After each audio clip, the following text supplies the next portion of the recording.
Chapter 14. Behold, the day of the Lord cometh, and thy spoil shall be divided in the midst of thee. For I will gather all nations against Jerusalem to battle, and the city shall be taken, and the houses rifled, and the women ravished, and half of the city shall go forth into captivity, and the residue of the people shall not be cut off from the city. Then shall the Lord go forth and fight against those nations, as when he fought in the day of battle.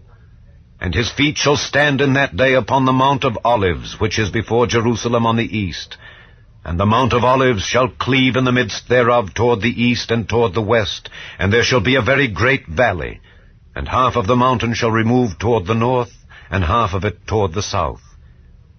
And ye shall flee to the valley of the mountains, for the valley of the mountain shall reach unto Aslan. Yea, ye shall flee like as ye fled from before the earthquake in the days of Uzziah, king of Judah. And the Lord my God shall come, and all the saints with thee.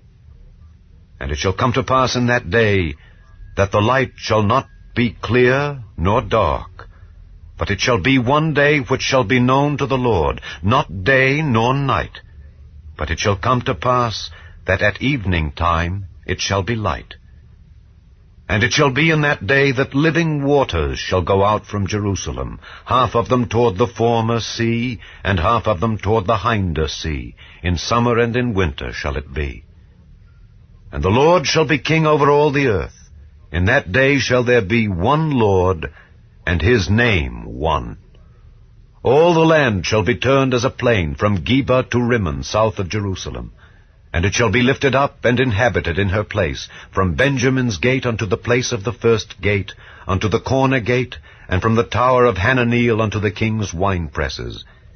And men shall dwell in it, and there shall be no more utter destruction, but Jerusalem shall be safely inhabited. And this shall be the plague wherewith the Lord will smite all the people that have fought against Jerusalem.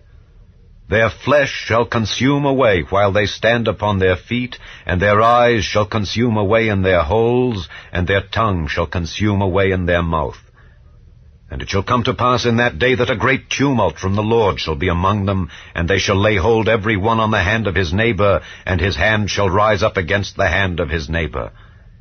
And Judah also shall fight at Jerusalem. And the wealth of all the heathen round about shall be gathered together, gold and silver and apparel in great abundance. And so shall be the plague of the horse, of the mule, of the camel, and of the ass, and of all the beasts that shall be in these tents, as this plague.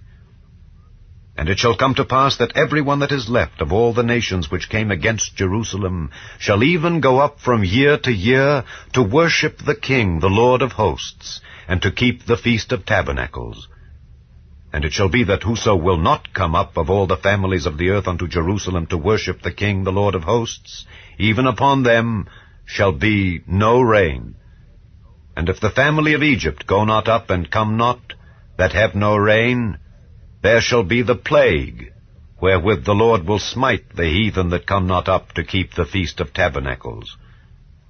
This shall be the punishment of Egypt, and the punishment of all nations that come not up to keep the Feast of Tabernacles. In that day shall there be upon the bells of the horses holiness unto the Lord. And the pots in the Lord's house shall be like the bowls before the altar. Yea, every pot in Jerusalem and in Judah shall be holiness unto the Lord of hosts. And all they that sacrifice shall come and take of them and seethe therein. And in that day there shall be no more the Canaanite in the house of the Lord of hosts.